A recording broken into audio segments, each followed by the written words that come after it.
Hi guys, as we know, Donald Trump lost the election in 2020. Bolsonaro lost the election in 2022. Now listen to how Brexiteer Julia Hartley Brewer will blame so-called Remoaners for the fact that Americans stormed the Capitol buildings on the 6th of January the following year, and how Bolsonaro supporters are currently rioting in the Brazilian capital.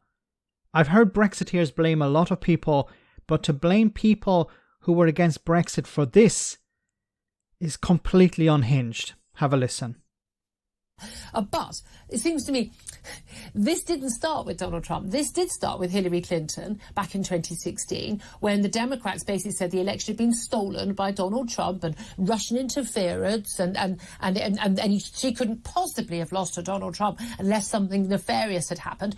People having parades saying, "Not my president." I'm sorry, this started in 2016 in America. It also started in 2016 here in the UK, when Remoaners, not Remain voters, perfectly reasonable to have voted Remain, but Remoaners, people who did not accept that result and still try to overturn it. When people who are, want to be our next Prime Minister, hi Sir Keir Starmer and others, actually tried to overturn a legitimate referendum, fair and square, claims that it was Russians who had influenced, claimed that we were all stupid, that there'd been some sort of dodginess that had gone on, dodgy money, dodgy this, dodgy that, lies, and everything in between, that we hadn't really voted for leaving the EU because we didn't really know what we were voting for. When you make those claims in a democracy, you undermine democracy itself. We didn't have storming of Parliament by Remoaners because they thought they were going to get their way. No, we just had an 80-seat majority. Yeah, exactly. Right? Well, exactly. It was turned over, and what was interesting, British Brexiteers did not go to storming Parliament. They actually did it through the ballot box and waited patiently. Yeah. But I'm saying, what's happened with Trump, what happened with Bolsonaro, it didn't start on the right, it started on the left. This is insane. Okay, just to hit on the point where she's saying about Russian influence. This is from the Centre for Strategic and International Studies. It says here, did Russia influence Brexit? According to the UK Parliament's Intelligence and Security Committee, the UK government does not know and incredibly did not try to find out. So the core problem here is that the UK government did not investigate whether the Russians influenced the Brexit vote. But it goes on. This was the question at the heart of the long-awaited Russia report, the 9-month delayed 55-page assessment of Russia's malign interference in UK politics, produced by an independent committee of 9 members of parliament from several political parties, including the ruling Conservatives. The report became highly controversial because Boris Johnson's government tried to block its publication. Why did Boris Johnson try to block its publication? The report is damning. It says the government, along with its intelligence and security services, underestimated the response required to the Russian threat that are now playing catch up.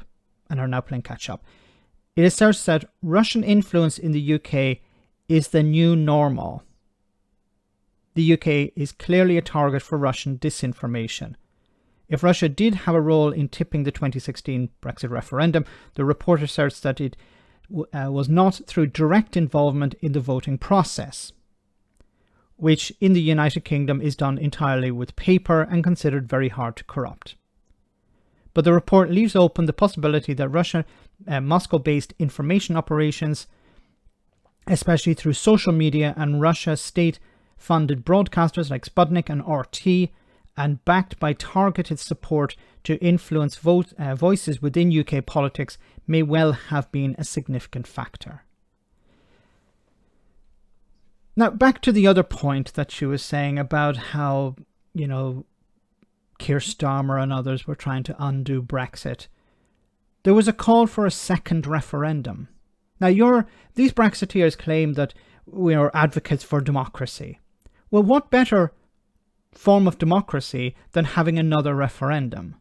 Jacob Rees-Mogg actually advocated for a second referendum. Jacob Rees-Mogg back in, I think it was 2012 or 2013, said that if the UK were to have a referendum to leave the EU, they should have a deal and there should be a second referendum on that deal.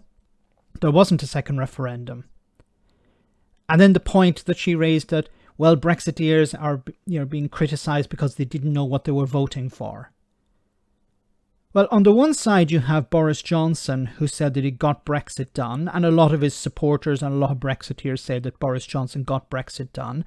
And then on the other side, you have Ben Habib from the Brexit Party, former member of the Brexit Party and member of the European Parliament, saying that Brexit is not done.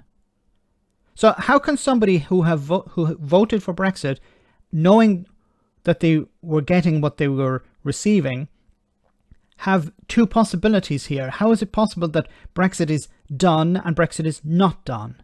Which is it?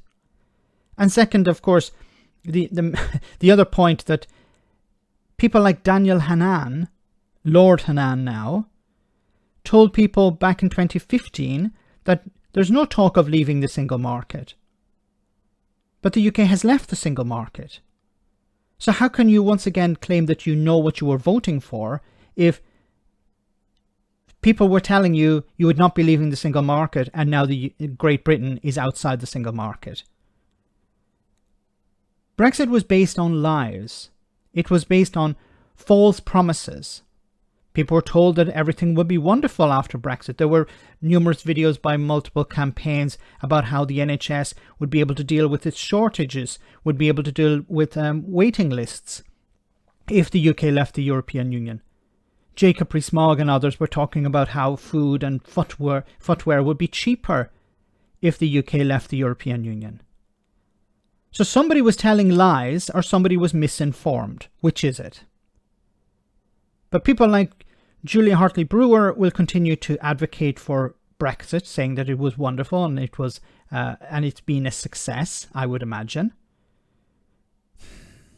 Let me know in the comment section, guys, what you think about all of this. As always, your comments are greatly appreciated. Thanks a lot.